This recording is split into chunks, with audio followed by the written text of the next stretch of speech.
Hello అండి, welcome back to Venus kitchen. ఈరోజు వీడియోలో మంచి రైస్ రెసిపీని చూపించబోతున్నానండి. ఈ రైస్ రెసిపీని ప్రిపేర్ చేయడానికి ఎక్కువ టైం పట్టదు, చాలా త్వరగా ప్రిపేర్ చేసేసుకోవచ్చు. టేస్ట్ కూడా చాలా బాగుంటుంది, ఆరోగ్యానికి కూడా చాలా మంచిది. అన్ని ఇంట్లో ఉండే వాటితోనే ప్రిపేర్ చేసుకోవచ్చు. వీడియోని ఎక్కడ స్కిప్ చేయకుండా చివరి వరకు చూసి మీరు కూడా తప్పకుండా ట్రై చేయండి. రెసిపీ కనుక నచ్చినట్లయితే ఒక లైక్ చేసి ఛానల్ని కూడా సబ్స్క్రైబ్ చేసుకోండి. ఈ రైస్ని ప్రిపేర్ చేయడానికి ముందుగా స్టవ్ మీద కడాయిని పెట్టుకుని అందులోకి 2 టేబుల్ స్పూన్ల ధనియాలు, 1 టీ స్పూన్ జీలకర్ర, 2 టేబుల్ స్పూన్ల మినపప్పును కూడా వేసుకుని వీటిని లో టు మీడియం ఫ్లేమ్లో మంచి రంగు వచ్చేంత వరకు ఫ్రై చేసుకోవాలి. ఇవి సగం వేగిన తర్వాత ఇందులోకి 6 నుంచి 7 వరకు ఎండుమిరపకాయలను వేసుకోవాలి. రైస్ మంచి రంగులోకి రావడానికి నేను బ్యాడగి చిల్లీని కూడా కలిపి వేస్తున్నానండి.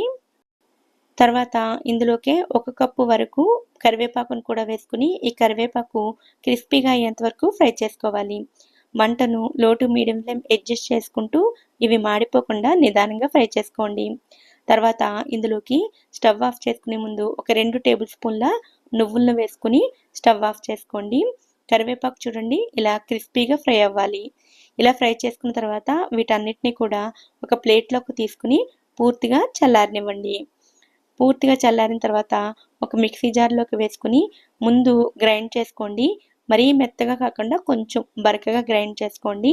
తర్వాత ఇందులోకి 10 వరకు వెల్లుల్లిపాయలను వేసుకుని మళ్ళీ ఒకసారి గ్రైండ్ చేసుకోండి. ఈ పొడిని ఎక్కువ క్వాంటిటీలో కూడా ప్రిపేర్ చేసుకుని నెల రోజుల వరకు స్టోర్ కూడా చేసుకోవచ్చండి. ఈ పొడి రెడీగా ఉన్నట్లయితే రైస్ని ఇంకా త్వరగా ప్రిపేర్ చేసేసుకోవచ్చు. వీటిని ఒక పక్క ఫ్రై చేసుకుంటూనే మరొక పక్క నేను రైస్ని ఉడికించుకున్నానండి. ఇందాక కరివేపాకు తీసుకున్నాం కదండి, అదే కప్పుతో 1 కప్పు వరకు రైస్ని ఉడికించి తీసుకున్నాను. రైస్ని ఉడికించుకునేటప్పుడు కానీ లేదా తర్వాత కానీ ఇలా కొద్దిగా ఆయిల్ని వేసుకుని కలుపుకున్నట్లయితే రైస్ అంతా చక్కగా ముద్దగా లేకుండా ఇలా పొడి పొడిగా వచ్చేస్తుంది. చూడండి ఎక్కడ చేతులకి అంటుకోకుండా ముద్దగా లేకుండా వస్తుంది. పూర్తిగా చల్లారేసరికి ఇంకా పొడి పొడిగా వస్తుంది. ఇప్పుడు ఫ్లేవర్డ్ రైస్ని ప్రిపేర్ చేయడం కోసం స్టవ్ మీద కడాయిని పెట్టుకుని అందులోకి 2-3 టేబుల్ స్పూన్ల ఆయిల్ని వేసుకోండి.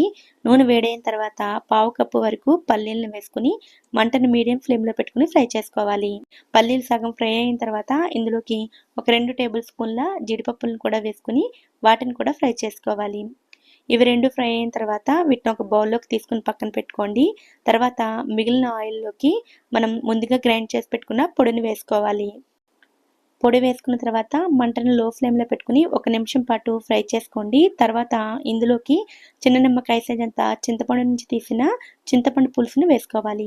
ఇలా కొంచెం చిక్కగా తీసుకుని వేసుకోండి. చింతపండు పులుసు వేసుకున్న తర్వాత అంతా ఒకసారి బాగా కలుపుకోండి. తర్వాత ఇందులోకి చిన్న బెల్లం ముక్కను వేసుకోవాలి. మీరు తీపిని ఇష్టపడేవారైతే మరి కొంచెం బెల్లం వేసుకున్నా కూడా పర్వాలేదండి. ఫ్లేవర్స్ అన్నీ కూడా బాగా బ్యాలెన్స్ అయ్యి టేస్ట్ బాగుంటుంది. బెల్లం అంతా పూర్తిగా కరిగిపోయి కలిసిపోయిన తర్వాత ఇందులోకి ముందుగా ఉడికించి పెట్టుకున్న రైస్ని వేసుకోవాలి. రైస్ వేసుకున్న తర్వాత ఇందులోకి రుచికి సరిపడా ఉప్పుని కూడా వేసుకోవాలి.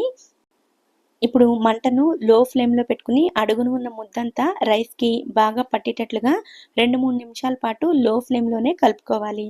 ఇలా అంతా బాగా కలుపుకున్న తర్వాత ఫ్రై చేసుకున్న పల్లీలు జీడిపప్పు వేసుకుని మళ్ళీ ఒకసారి బాగా కలుపుకుంటే కరివేపాకు రైస్ రెడీ అయిపోతుంది. కరివేపాకుతో చేసిన ఈ రైస్ కళ్ళకి, జుట్టుకి అన్ని రకాలుగా కూడా ఆరోగ్యానికి చాలా మంచిదండి. చేసుకోవడం కూడా చాలా సులభం. చాలా త్వరగా ప్రిపేర్ చేసేసుకోవచ్చు.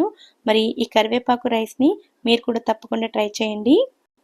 మరి ఈ వీడియో కనుక మీకు నచ్చినట్లయితే వీడియోని లైక్ చేసి ఛానల్ని కూడా సబ్స్క్రైబ్ చేసుకోండి. నోటిఫికేషన్స్ మిస్ అవ్వకుండా ఉండడం కోసం పక్కనే ఉండే బెల్ ఐకాన్ని కూడా యాక్టివేట్ చేసుకోండి. Thank you so much for watching.